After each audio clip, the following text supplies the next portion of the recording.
دین سارا نام ہی ادب کا ہے۔ علامہ اقبال نے 2 لفظوں میں ہمیں بتایا کہ دین کیا ہے۔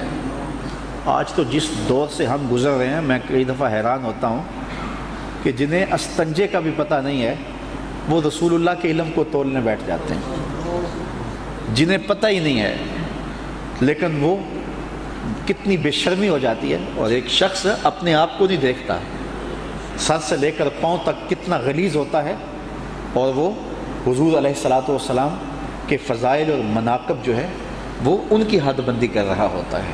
اس سے بڑھ کر کسی شخص کی بدبختی نہیں ہو سکتی۔ اور میں آپ کو بتاؤں کہ ان فرقوں نے امت کو توڑ دیا ہے اور ہمیں کمزوری ان چیزوں نے کی ہے۔ علامہ اقبال نے تجزیہ کیا کہ عہد ما ماراز ما بیگانہ کر، از جمال مصطفیٰ بیگانہ کر۔ زندگی گزاریں، لوگوں سے کاروبار بھی رکھیں، لیکن یہ بات خاص طور پہ پلے باندھ لیں کہ حضور علیہ السلام کے حوالے سے کوئی میلا لفظ بھی کہے تو فوراً اس سے دور ہو جائیں۔ علامہ اقبال بہت بڑے عاشق رسول تھے اور فرماتے ہیں میں تو یہ بھی گوارا نہیں کرتا کہ کوئی کہے کہ رسول اللہ کے کپڑے بھی میلے تھے، میں تو یہ بھی گوارا نہیں کرتا۔ تو علامہ اقبال کہتے ہیں کہ دین کیا ہے؟ ایک تو ہے کہ 3 گھنٹے کا لیکچر ہو کہ دین کیا ہے، 2 لفظوں میں دین کی تشریح اقبال نے کی ہے۔ دین سراپا سوختن اندر طلب، انتہائش عشق آغازش ادب۔ طلب محبوب میں تڑپنے کا نام دین ہے، ادب سے شروع ہوتا ہے، عشق پہ ختم ہو جاتا ہے۔ اور اگر یہ نہیں ہے تو پھر کچھ بھی نہیں ہے۔ تو حضور کی ذات کے حوالے سے حساسیت یہ ایک مومن کی زندگی ہے، اور یہ مومن کا شعور دین ہے۔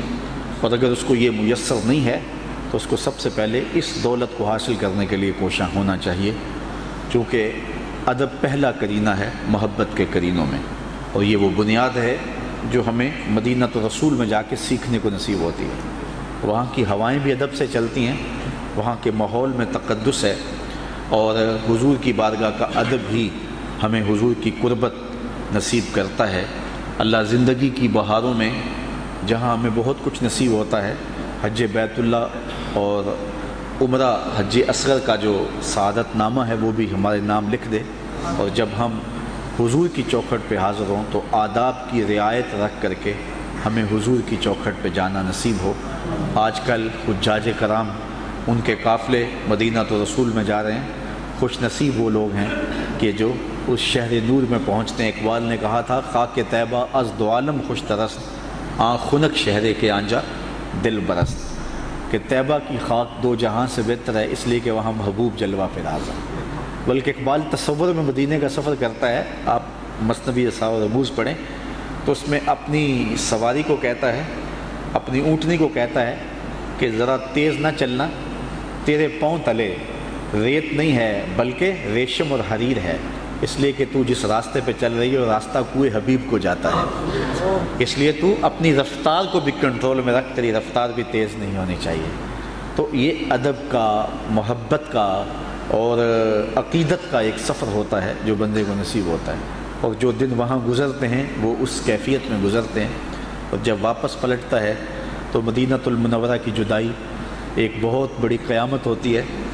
میں جب پہلی مرتبہ حاضر ہوا تھا تو میں واپس آ کے لوگوں سے کہا کہ 2 مرحلے میں نے بڑے مشکل دیکھے ہیں، کعبۃ اللہ پہ پہلی نظر بڑی اوکھی ہے اور گنبد خضرا پہ آخری نظر بڑی اوکھی ہے۔ جب بندہ وہاں سے رخصت ہو رہا ہوتا ہے، علامہ نے کہا تھا کہ مبارک دے رہے ہو دوستو حج و زیارت کی، میرا غم بھی تو دیکھو میں مدینہ چھوڑ آیا ہوں، اور کسی کو دیجیے حضور جو ہے وہ دعائے زندگی، میں تو موت مانگتا ہوں خاک حجاز میں، بلکہ اقبال نے کہا۔